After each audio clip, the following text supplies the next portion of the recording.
વાત કરવી છે વડોદરા ગ્રામ્ય પોલીસની। એક કહેવત છે કે ચોરને કહે ચોરી કરે ને ચોકીદારને કહે જાગતો રહેજે। આવું કામ વડોદરા ગ્રામ્ય પોલીસે કર્યું છે।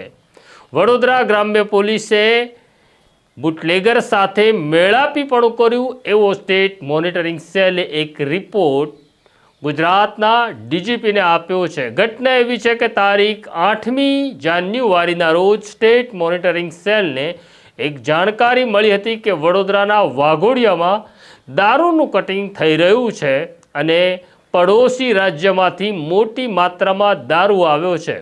આ બાતમી મળતા સ્ટેટ મોનિટરિંગ સેલની ટીમ ત્યાં ત્રાટકે છે અને ત્યાંથી 17 લાખ રૂપિયાનો દારૂ પકડે છે।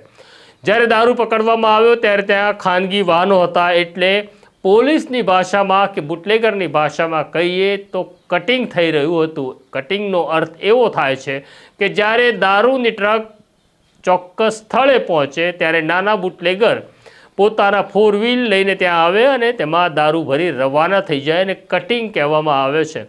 આજે એણે દારૂ મંગાવ્યો હતો એ વાઘોડિયાનો જાણીતો બુટલેગર છે જેનું નામ છે કરણ બારૈયા। કરણ બારૈયાએ દારૂ મંગાવ્યો હતો અને સ્ટેટ મોનિટરિંગ સેલની ટીમ ત્યાં ત્રાટકી। કરણ બારૈયાને ઝડપી લેવામાં આવ્યો। તેની સાથે કુલ 9 આરોપીઓને પકડવામાં આવ્યા અને અન્ય આરોપીઓ ફરાર છે। સ્ટેટ મોનિટરિંગ સેલની હમણાં સુધીની સૌથી લાંબી એફઆઈઆર હોવાનું કહેવાય છે, કારણ કે 23 પાનાની આ એફઆઈઆર છે। આ એફઆઈઆર થયા પછી સમગ્ર મામલાની તપાસ સાવલીના પોલીસ ઇન્સ્પેક્ટરને સોંપવામાં આવી। તેઓ તપાસ કરી રહ્યા છે। આ દરમિયાન જાણકારી એવી મળી કે કરણ બારૈયા જે બુટલેગર છે તેના ફોનને એસએમસીએ તપાસ્યો। તેના ફોનમાંથી વડોદરા ગ્રામ્ય પોલીસના 4 પોલીસવાળાના ટેલિફોન નંબર મળ્યા। એટલું જ નહીં, તેઓ નિયમિત વાત કરતા હતા આ પોલીસવાળા સાથે।